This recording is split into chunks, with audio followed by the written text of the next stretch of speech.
We're ready to start with the second session, and it's really a pleasure to give the floor to Mauro Napoletano from OFCE and also from Sciences Po, professor at Sciences Po in Nice.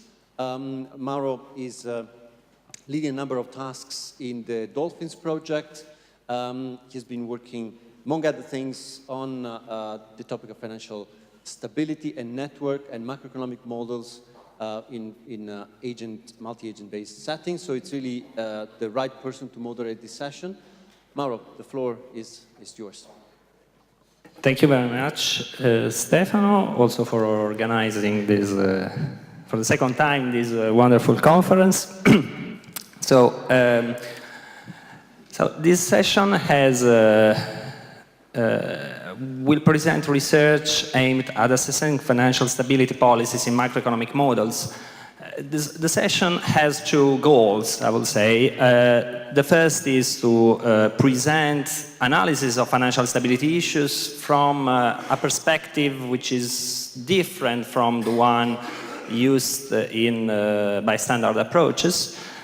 And second, also to provide an overview, relatedly, of the research that was carried out by the Dolphins project. Okay, so the session is about financial stability, which is, I think, I do not have to convince many of you of the room about the fact that financial stability is still an issue for many countries, 10 years after the last financial crisis.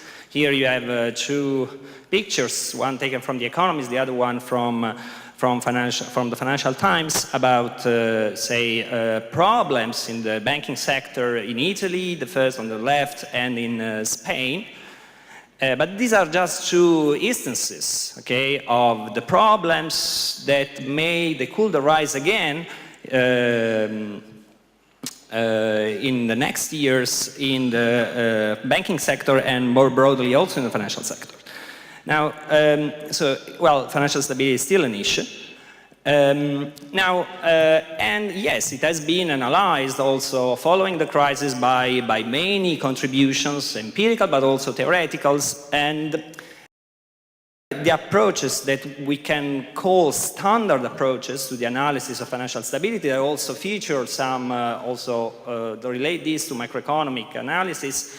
I would say they have contributed to stress the role of agents' incentives in triggering the factors that may undermine financial stability, in particular problems of like moral hazard and adverse selection. So for sure they have a merit in that perspective, and they've also focused on the role of intertemporal substitution, also in the mechanism of transmissions of monetary policy, even a non-standard one. So actually they have contributed in that respect.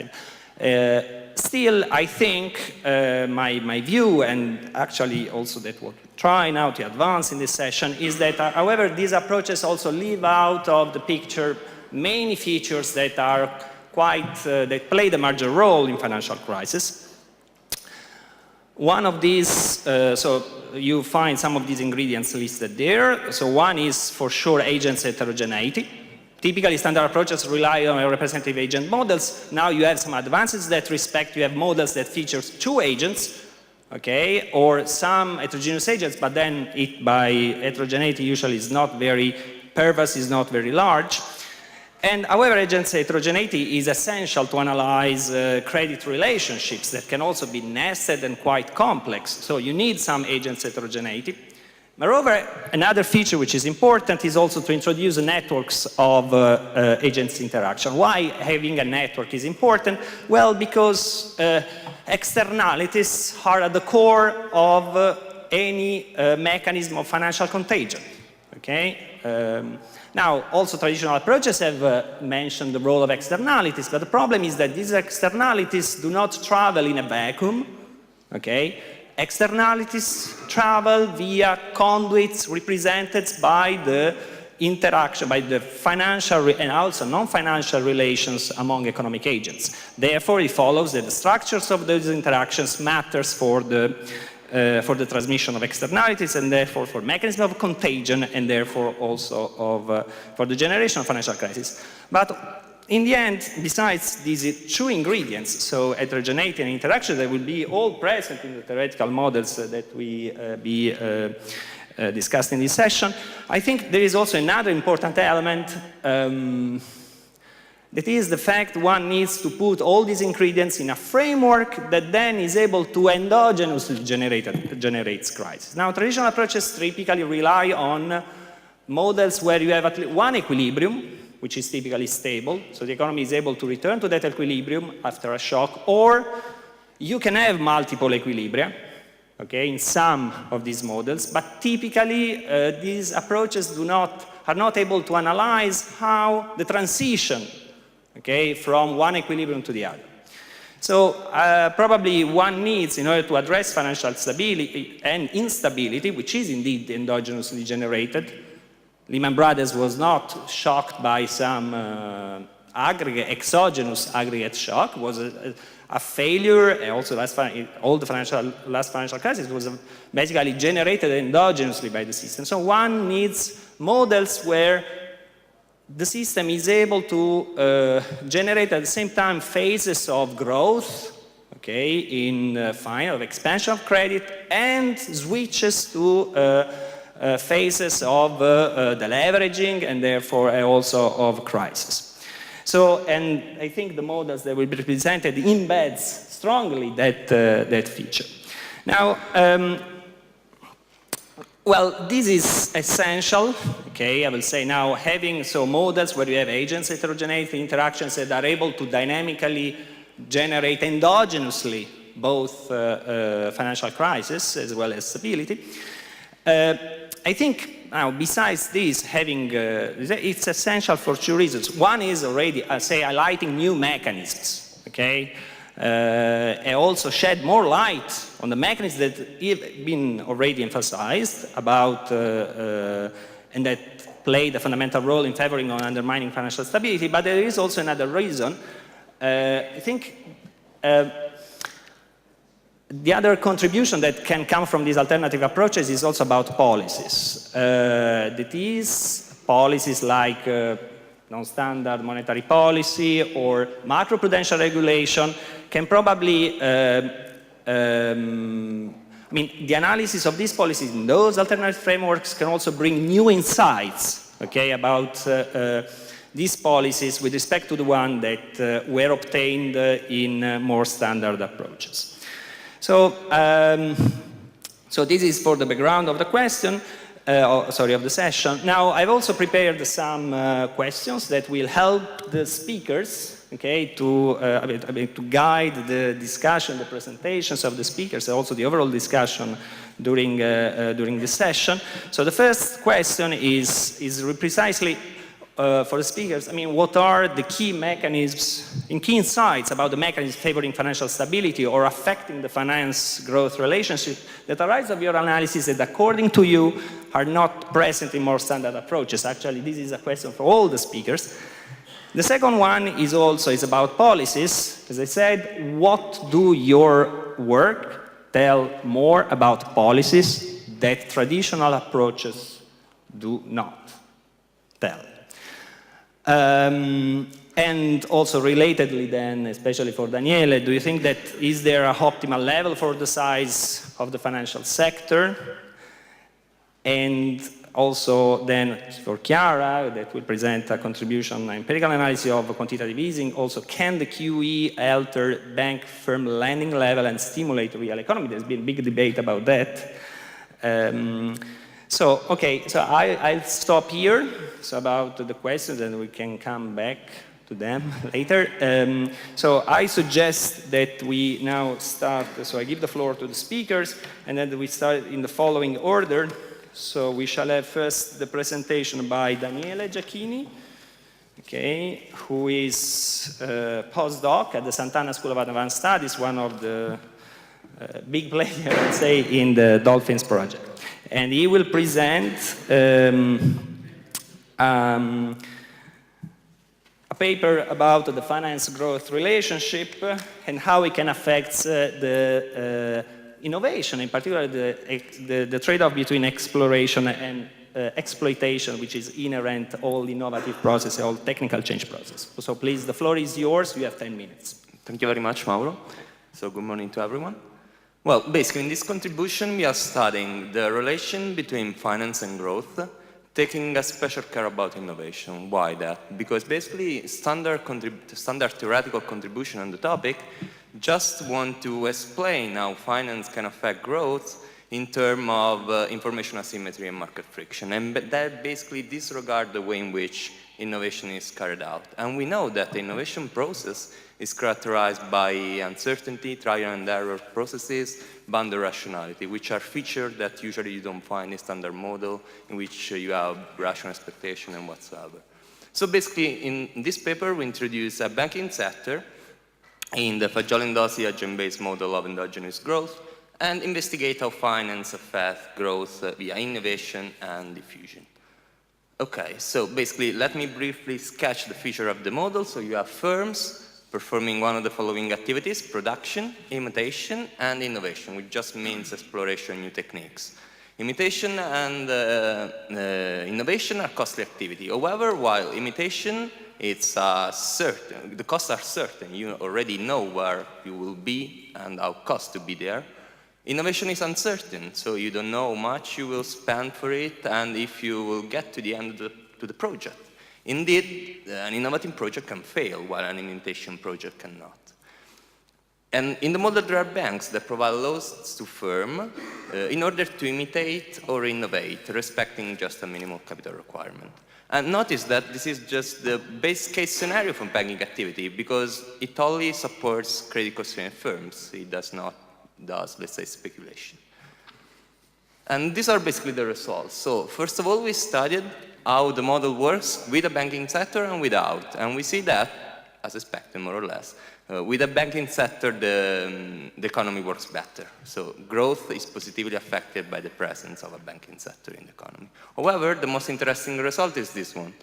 If you use as financial debt, which is basically credit over GDP, as a measure of financialization of the economy, you will see that basically it has an inverted U-shaped relation, as was shown in the recent empirical contribution on the topic. So basically, to answer one of Mauro's questions, you can find a sort of optimal level for the financial sector in which it should be not too small and not too large, let's say. But the point now is, why is that the case? Well, first of all, the basic mechanism that explains almost everything in this model is the exploration-exploitation trade-off. Basically, we have to consider that growth stems from a right balance among production, exploiting existing technology. So you have technology, you use them to produce. Exploration on new techniques, that is innovation, and diffusion on new technologies. When those three activities are balanced enough, you have growth, sustained growth, endogenous. And credit activity in this situation helps to remove the credit constraints that can prevent firms from discovering new technology and imitate better ones. Okay? So removing these constraints, finance helps innovation, and helping innovation growth is favored. However, at the same time, the effect of financialization on growth is not linear, just because of that trade-off. So you have a trade-off on that. And the key idea is that higher financialization, so more credit over GDP, implies more, let's say, exploration, so more innovative projects. However, when credit is too low with respect to output, we have that the economic growth is weak, as agents may not have enough resources to innovate. So banks, removing those credit constraints, help to innovate more, and in the long run, you have more growth. However, when banks are already providing a large amount of loans, you have that the animal spirits of the firms are unleashed, and so they start wasting a lot of money in the very end unproductive projects. And so in this case, if you further increase financialization, you will have a growth slowdown.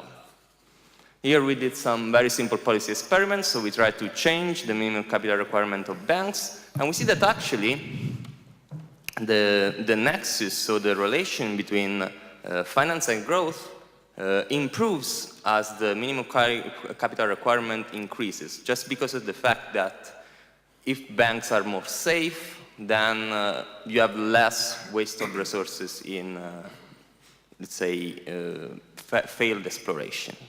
At the same time, the model does not react very much to changes in interest rates.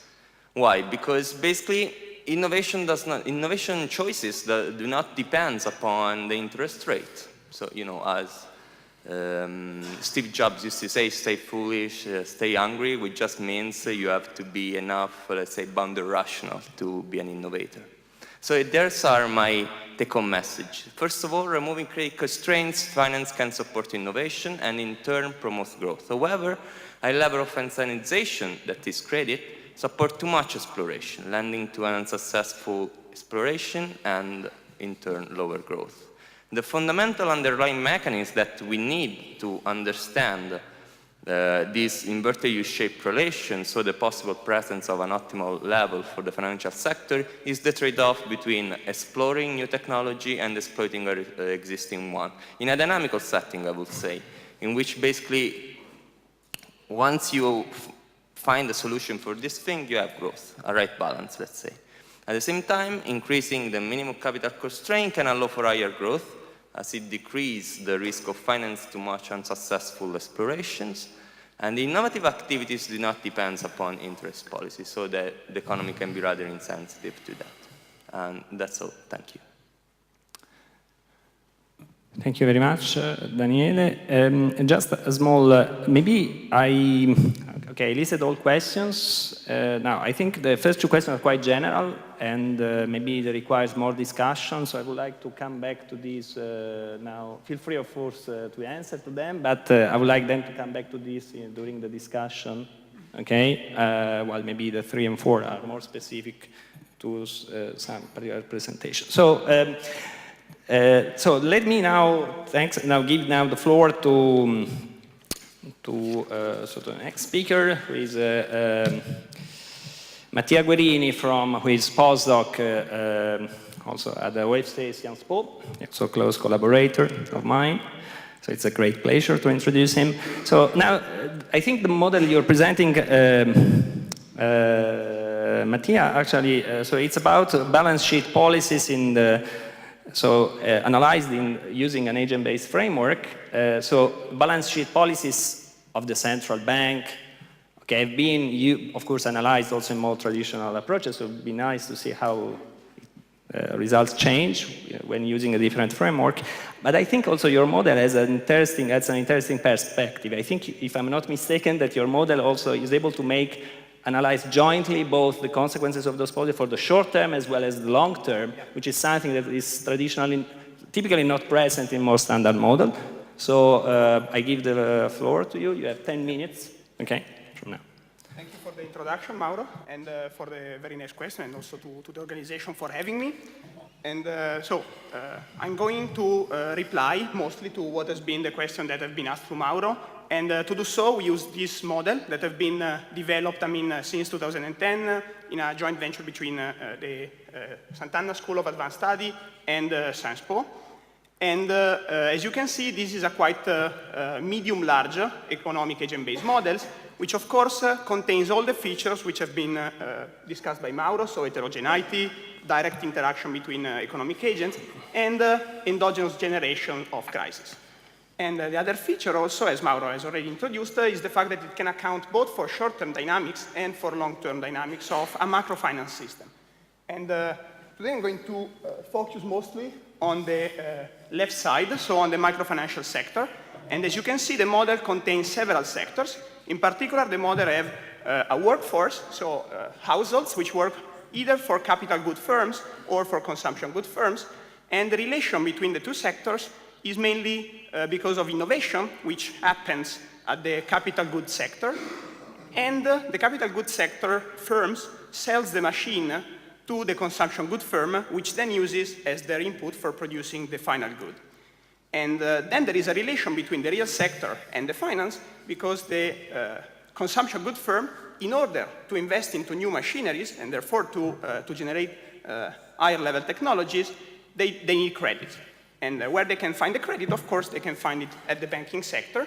And finally, we close the model by linking the banks with the government via the acquisition of government bonds. So the model is quite established and is able to reproduce quite a lot of realistic features that you can find in the real-world data. In particular, we focused on US and European economies, so let's say more advanced economies, and typically the model is able to replicate both macro-stylized facts and micro-stylized facts. And also this is already a feature which goes farther than the standard approaches, as in the representative agent case. For example, you cannot find stylized fact at the level of firm size distribution or firm growth distribution. And once we have realized that this model is quite realistic in a way, we can try to investigate different policies, and this is what we do with this model. So basically, we have this model, which is a lab in which we experiment several policies. And today I'm going to discuss about monetary policy, and in particular, we will focus on single mandate Taylor rule, so basically inflation targeting, versus a dual mandate of the central bank, so targeting of either inflation and unemployment. Then we will try to look at fiscal policies, so counter-cyclical fiscal policies, expansionary fiscal policies during recessions, against the Stability Growth Pact, which means staying below the 3% of deficit to GDP. And finally, we have introduced these balance sheet policies, which basically constrain the banks in their accounting framework. So either the banks can take the value of the assets at their nominal value, or they can discount the value of the asset at the mark-to-market value. And so, also again, trying to answer to the question that were proposed, which are the main transmission mechanisms? So which are the ingredients that these policies introduce into the model? Well, let's start from the monetary policy. So the channel of the monetary policy goes basically through the modification of the interest rate according to the variation in inflation and eventually in unemployment.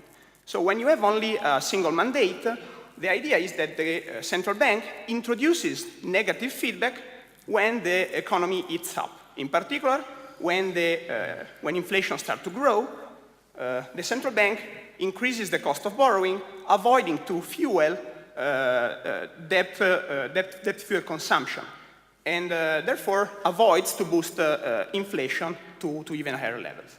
And the same mechanism is at work when you have a dual mandate, but with a dual mandate, this negative feedback, which is inserted by the central bank, gets to be even stronger. Then, concerning the fiscal policy, which are the transmission mechanisms that we are trying to include? Well, when you have a counter-cyclical fiscal policy, in our model, what you have is that the government raises taxes, and the taxes are on profits of the firms, of the banks, and also on the wages of the households. And with the taxes that he raises, he can pay unemployment subsidies in periods of recession. So the counter-cyclical fiscal policy, basically, it's an unconstrained increase in the deficit during the recessions in order to keep up the level of aggregate demand, which actually falls in the recession. Instead, with the Stability Growth Pact, the idea is barely the same, but the government is constrained to keep a level of deficit to GDP at most at the 3% of the GDP. Finally, the policies about the accounting, so mark-to-market policies. What does mark-to-market do? The idea is that when you are in period of upswing, so in period of expansion, well, the government doesn't need to run deficit, or at least not too much, and therefore the government bonds are perceived as safe because the government debt stays quite low. This means that if the assets of the bank, and in particular the bonds, are discounted at the mark-to-market value, the value of the assets of the bank remains high. And when the value of the assets remains high, this fuels the credit activity of the banks toward the real sector, therefore greasing the wheels of the economy from the financial to the real sector. However, when this credit availability becomes too large, as we have seen basically also in the paper of Daniele, so there is an inverted U shape. When you have too much credit, then the banks can also finance projects which are going possibly to fail, and therefore generate balance sheet-driven recession. So this is a mechanism that produces endogenous recession. So what happens to the market when you enter into a downswing phase of the economy? Well, the fact is that the government starts to step in, and as the government steps in, this means that the deficit increases and the debt increases as well. So government bonds becomes even riskier, and therefore the value of the asset side of the bank, which gets discounted at the mark-to-market value, takes that into account and decreases. And therefore credit supply to the real sector stops. And this is a mechanism that we have included into our model. As you can see, this is the cross-correlation between private debt and output, and private debt and bad debt. So this means that it's just the mechanism that I just described.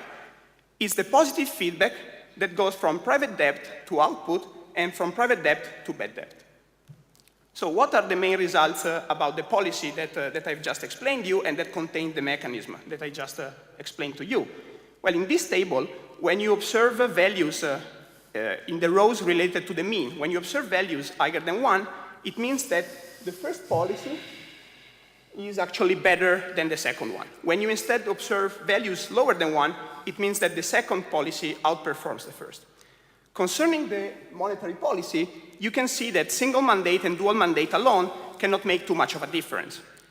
Instead, looking at the fiscal policy, you can see that the Stability Growth Pact pushes the economy toward a statistical equilibrium which contains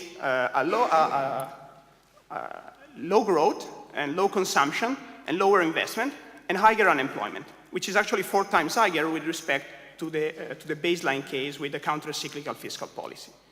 Also, concerning the policies with the balance sheet, what you can observe is that the mark-to-market value basically introduces these positive feedbacks, which during the recession generate prolonged crisis.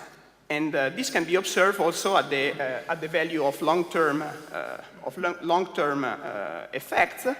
Indeed, both with a single mandate and with a dual mandate, when you include a mark-to-market mechanism, the economy stabilizes to lower growth regimes. So what are the take-home messages of my talk? Well, first of all is the fact that monetary policy alone is not super effective in stabilizing an economic system, but you need a balance between monetary and fiscal policies. So monetary policy cannot be the unique game in town. And given the simulation that we have run, the best policy mix that we have observed is one with a dual mandate monetary policy together with a counter-cyclical fiscal policy. And this stabilizes the economy both in the short run and allows to enter into a higher growth regime in the long run. And finally, having a mark-to-market evaluation of the assets introduces positive feedbacks which might dampen the long-term growth of the economy. That's all. Thank you. Great. Thank you very much, Mattia. So, this nice presentation. So let's move now to the next speaker. Is Lilith Popoyan. So he's presenting an evaluation within an agent-based perspective of the Basel III versus Basel II macroprudential framework and how it, if I'm not mistaken, how it interacts with different types of monetary policies. So please. Okay, sorry, yes. Lilith Popoyan is a postdoc at, again, Sant'Anna School. Sorry for not introducing you. So please, the floor is yours. You have 10 minutes, as well as the other speakers. Thank you, Mauro. Can you hear me? Just a reminder that the destructive impact of recent financial crisis brought to debate at pre-crisis financial regulation didn't take the big picture of a system sufficiently into account. And as a result, financial supervision just missed the forest for its trees. As a consequence, macroprudential aspect of regulation emerged that recently has become a really focal point of many policy debates and also brought really intensive discussions about the contours of monetary policy after post-crisis new normal and also interactions with monetary policy. In this contribution, we further contribute to existing literature by developing a macro ABM model with interbank sector to analyze the interactions between the monetary policy and the macroprudential policy, both before and after crisis, on financial vulnerability and the macrodynamics under different corridor regimes. We used this framework as a policy laboratory to find the optimal mix of policies between macroprudential and monetary policy that achieve the higher level of financial and economic stability. Just to give an intuition about the model, I would like to say that this is an extension of already existing model. It has two levels of agents, a micro agent and macro agent. As you can see, macro agents are responsible for macro policy, government for fiscal policy, central bank for monetary policy and for macroprudential policy. Instead, on micro level, we have consumers and firms and banks that we have local trading in each pair. The firms are trying to lean on internal finance. If they don't manage, they go to banks to ask a credit, and a need to involve in interbank market comes from a macroprudential regulation. In our situation, it's a liquidity coverage ratio. To give an intuition how the model is working, I would like to stress a bit about the mechanism, how the model is working. How the results are coming is clearly related to what one could call the financial accelerator on the supply side of credit. What is happening when the credit expands, the economic activity is increasing, and it's inversely related with bankruptcy of firms and banks. And what I would like to stress that what drives the business cycle in this model are the expansions and disruptions in a pairwise trading economic agents. In particular, you have recessions when large disruptions are happening in a firm side and the firms are exiting. And here it's really crucial the role of a credit because it can dampen or amplify this mechanism. If the bank is able to grant a credit, the mechanism is dampened, and if it dries up the credit, the contrary is happening. What's the role here of macroprudential policy and monetary policy? That it can affect the ability of a bank to grant a credit. I will go to one of the important features of a model, that is that it endogenously generates a market risk. If you can see on the left-hand side of the graph, you see that interbank rate is spiking. Basically, it goes out of a corridor. Why it happens is not clear from a left-hand side graph, and what you can see, what drives this is excessive demand in interbank market that is not satisfied. I will pass to rules to question how different kind of monetary policy affect on a macro level with interaction with macroprudential policy. Here is the answer. Basically, in all the combinations of standalone and combinations of monetary policy, both in Basel and Basel III, as you can see, the leaning against the wind monetary policy that accept GDP and inflation output gap if it also addresses the credit growth is mainly the best almost in all the cases. But the situation then you have a countercyclical capital buffer with static capital requirement together. You could ask, okay, why? The point is that if you have together two policies that try to address the same questions, to the excessive credit growth and make a correction through the cycle, they overdo. So there is a delicate line here. So you could ask later why it doesn't happen when you have, for example, both a liquidity coverage ratio and a Basel III. Here's the answer, basically because what you have, the liquidity coverage ratio, it's procyclical. Mainly what happened, if the bank is constrained on the liquidity coverage ratio is binding, the bank bank needs to keep more high quality liquid assets. So it dries up the credit to real side, and vice versa. If it has an additional liquidity buffer, it makes more credit and GDP goes up. Another result, more insight on a corridor regime side. If you look the impact of different corridor regimes with combinations with Basel II and Basel III requirements, we see that it performs better when you have or a narrow corridor or you have a symmetric corridor. What's the insight? Basically, if you look in a literature, what literature says that if you have a corridor regime, it's made or to keep the interest rate close to the policy rate or to drop the volatility. It's exactly the case of our analysis, because when you see the volatility of money market interest rate, output gap and inflation in case of baseline scenario, and wide, narrow, and asymmetric with respect to baseline, you see that volatility is dropping when you have asymmetric and narrow corridor. What does it mean? It could be a problem it couldn't do. So in this situation, if you have a corridor system and you can play with the corridor, and it can can drop a volatility. It can be an important instrument also for macroprudential policy. Another result that we have, it's measured, it is on in terms of Radish plot. What you have in left-hand side, you have the typical Aikman's Aikman's graph of financial vulnerability on 6 measures. Basically, the data that we have, it's normalized to cumulative distribution function. Basically, in outer polygon, you have a situation that is more financially vulnerable, and inner polygon, it's less. And as you can see, the Basel III is the best in terms of financial vulnerability. The capital adequacy ratio, the countercyclical capital buffer is the second best, and Basel II is performing really badly. On the right-hand side, instead, you have what impact could have the different combinations of macroprudential policy on macro variables. Again, the story is very similar. Here we have, I would like to emphasize that considering the procyclicality fixture of liquidity coverage ratio, we have a countercyclical liquidity buffer. And as you can see, it makes the liquidity coverage ratio to work better. It's not as worse as it could be without. It's a very important feature of a model. And I would conclude with the take-home messages. As we can see, the liquidity coverage ratio is procyclical, and it can trigger liquidity crisis instead of reducing it and even more. The widened symmetry of corridor, it's a very important feature of a model, and it can be a potential macroprudential tool. As you can see, a country like Turkey has already started to use that for other reasons, but again, it works for that country. The Basel II outperforms Basel III, and it has a stabilizing effect on the financial side of the economy, and leaning against the wind, the monetary policy is the best monetary policy in the most cases, instead when you use a countercyclical capital buffer or static capital requirement. And it's important to make it into balance when you use these two policies.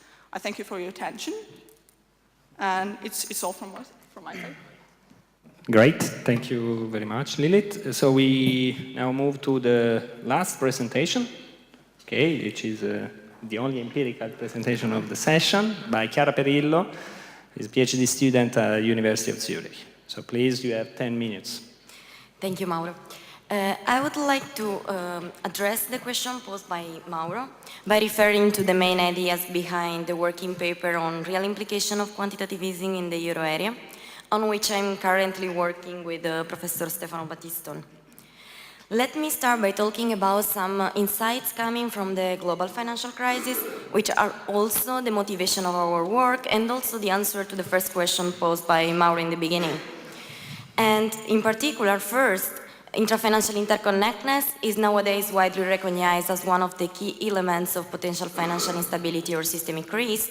In fact, the global financial crisis has shown that intrafinancial linkages existing among financial institutions are a clear mechanism for the propagation of financial distress, and they may lead to the amplification of small shocks, making clear the effect of intrafinancial interconnectedness on financial stability.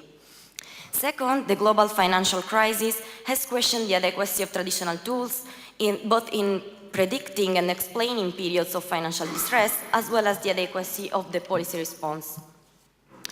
In particular, on the one hand, from a methodological perspective, traditional tools neglect the effect of intrafinancial interconnectedness on financial stability, and on the other hand, from a policy perspective, the global financial crisis has questioned the adequacy of the policy responses to the crisis, and in particular, a recent debate focused on the effects of unconventional policy tools aimed at achieving both price and financial stability, but especially able to take into account for the complex interconnections and their effects on financial stability.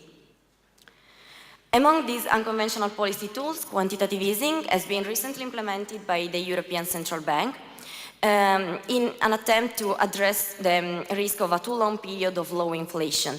Quantitative easing started on March 2015, and it is expected to continue until September 2018, conditionally to an adjustment in the path of the inflation, which is consistent with the aim of reaching an inflation rate close to the 2% over the medium term.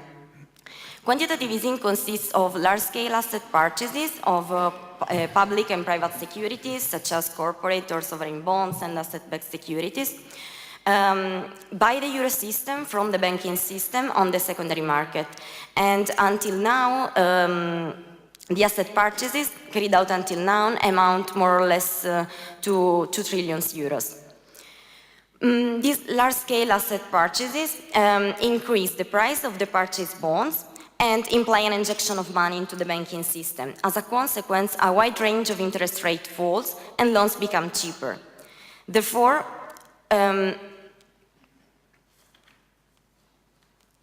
I missed a slide. Okay.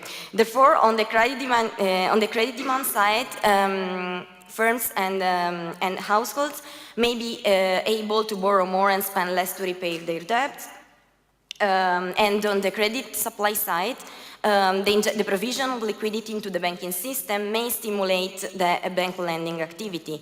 However, quantitative easing does not necessarily imply that the money received by banks by the Eurosystem is going to be actually lent to the real economy. And in particular, for example, on the one hand, businesses and households may not be willing or able to borrow more from banks, and on the other hand, banks could either decide to use this money to invest in the stock market, for example, whose returns may be more appealing compared to the decreased returns of the purchased bonds during the QE, or they could decide to increase their intra-financial interactions with other financial institutions via different financial instruments. In the light of this context, we aim at answering to the following question. First, to what extent, by injecting liquidity, the quantitative easing may alter the firm lending level and stimulate the real economy? Second, to what extent the quantitative easing may also alter the pattern of intra-financial exposures among financial actors, and what are the implications in terms of financial stability? In an attempt to answer to this question, we regard the euro area economy as a macro network of financial exposures, where nodes are the institutional sectors operating in the euro area, such as the Eurosystem, other financial institutions, banks or monetary financial institutions, households, non-financial corporations, and general governments. Links are the financial instruments, or better, the financial dependencies by means of which the different institutional sectors are tied to each other via different financial instruments. And in particular, we focus on two main financial instruments: the public and private securities purchased within the QE by the Eurosystem from the banking system, which we represented with the blue link, and the loans granted by banks to the different institutional sectors of the euro area, which we represented with the red links. As we can see from the picture, the arrows follow the direction of the money. So, for example, the Eurosystem, the purchases by the Eurosystem from the banking system implied an injection of money into the banking system of more or less 2 trillion euros. As regards loans, and then the red links, it is worth mentioning that the largest fraction of loans are bank-to-bank loans. However, the macro network of financial exposures can provide us just with a static picture of the current situation in terms of financial dependencies. And for this reason, we decide to explore them, to investigate the time evolution of the financial linkages and the time evolution of also of macroeconomic variables, and in particular GDP and prices.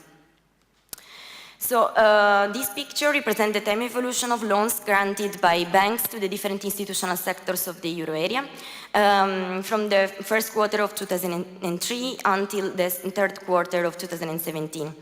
As we can see from the picture, and in particular our focus is on the upper part of the graph, we can see we have in black the time evolution of bank-to-bank loans. In red, we represented the time evolution of loans granted by banks to households, and in orange, the time evolution of loans granted by banks to non-financial corporations.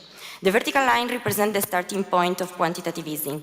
We computed the growth rate of loans granted by banks to the different institutional sectors of the euro area, and we found that since QE, while bank-to-bank loans increased of the 20%, bank-to-firm loans increased only by the 0.27%. To conclude, our empirical results reveal three main important findings. First, since the QE, there has been an increase in the bank lending activity. And second, this increase in bank loans is mostly due to the increase of the bank-to-bank loans rather than bank firm lending level. And third, we also compute the growth rate of GDP and prices since the QE, and we found that since the implementation of QE, there has been an increase both in the gross domestic product and in inflation. Thank you. Thank you very much, Chiara. Yes. Okay. So, I was missing a few slides. okay, you want to? Okay. No, but I'm It's done. okay. Thank you. Okay. Okay, thank you very much. So let's now, for all this very nice presentation, I think they provided a very broad and quite diverse overview of the possibilities of these, of alternative approaches to financial stability analysis, also new insights about policies.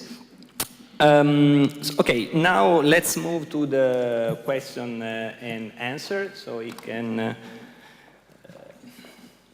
change that. Now, as you know, you could also submit your answers via the Slido. So actually, let me take two questions from here. So what is the time horizon of financialization? In a long term, an apparent losing exploration can be successful in a longer term. So this is, I think, especially for Daniele. Maybe can I also? Maybe you can. Yes, please. So basically, in the model, we consider financialization over, let's say, frames of 10 periods, which can be considered more or less 10 years. However, the point of the question is that in the long term, an apparent losing exploration can be successful in the long term. Well, it depends. It's all about the exploration-exploitation trade-off. So the fact that, you know, you need the right balance. If you accumulate too much resources, you will not have, let's say, the new technology that you in turn will use in the next step to increase your production, and then so on. But if you explore too much, you don't accumulate enough, so you will not support the exploration in the second round. So, in a certain sense, yes, but well, it really depends about the balance between the two activities. Thank you very much. So let me take another, it's a very interesting question, I think, also on Slido. So banks in Hanks is a necessary extension, but where is the international dimension? Now, Hanks is this new approach in the ESG models where basically it's new vintage of the ESG models where heterogeneous agents are introduced. And so the question, I think it's especially for Mattia and Lilith, so maybe I can build on this, say briefly, okay, yes, where is the international dimension in your analysis? And whether it would be useful. And second also, maybe, what are the differences with respect to Hanks? Hanks is heterogeneous agents, interact via prices, so it focuses on international, intertemporal trade-offs. What are the differences between that approach and your approaches? Okay, so please, maybe we can start with Lilith, yes? And then we should Probably I will start from international dimension. When we talk about a macroprudential policy in international dimension, already just talking about Basel II and Basel III, it's already in a kind of very international dimension. We are talking about a harmonized regulation. But when someone asks about international dimension in IBM models, if you have a multi-country, it's really a huge question. It could be a really good question for research. Since in macroprudential policy we know there are a lot of difficulties also in practice when it comes to international dimension, but a harmonization, regulatory arbitrage, leakages among non-harmonization between the different jurisdictions. So it could be a really nice question. What about the Hanks?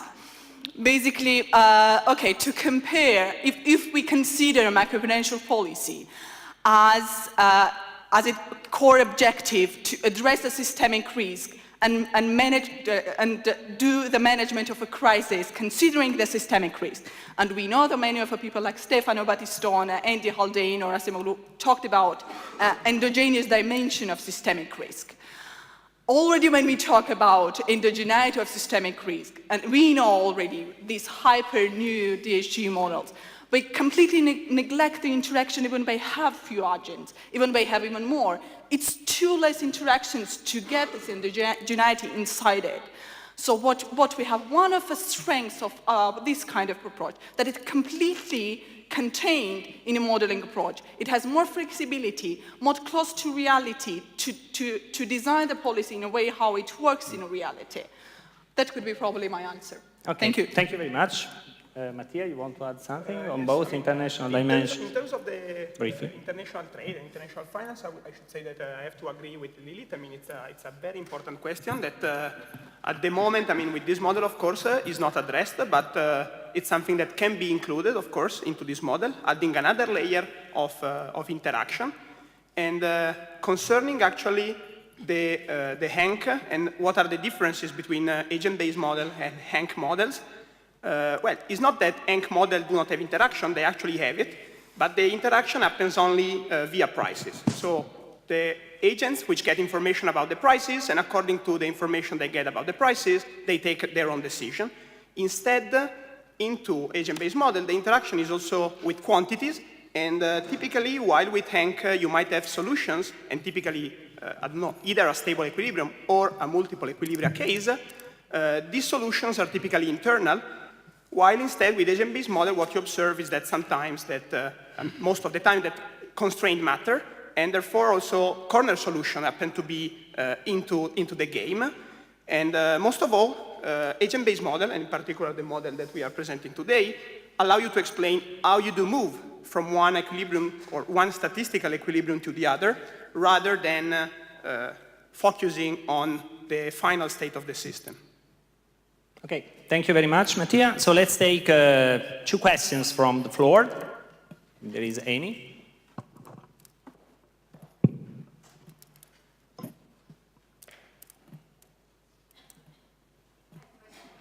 Yes.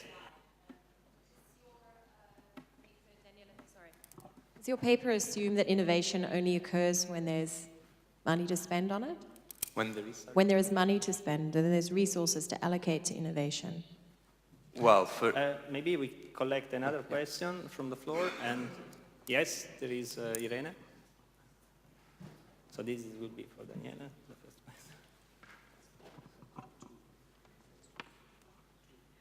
question. If the quantitative easing continues in this way, what could be the implications for actually inequality, and in particular what's inequality, and the effects on the recovery, hopeful recovery of aggregate demand in Europe?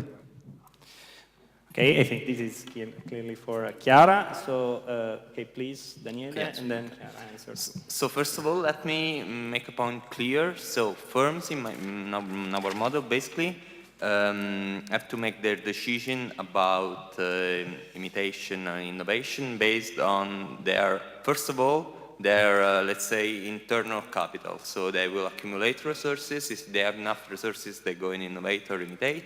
If they are not, then they request loans to the bank. That was maybe not clear in my presentation. Then, well, knowing that those are, let's say, costly activities, I would say that's maybe a simplification, but it's more or less, let's say, realistic. Then credit constraintness can happen, I would say. So, let's say, banks removing those constraints can help to foster innovation. But, yes, let's say that. Chiara? Actually, inequality is one of the variables that we want to include in our model to test the effect of QE on inequality. And our guess is that if QE continues working in the same way, the effect on inequality would be negative. And I would like to connect this question with also a question that I see there from Slido, with which I agree. And the question is, what about QE for people? where you give directly the money to households and firms instead to give the money to banks in the hoping that in the end they are going to lend them to households and businesses.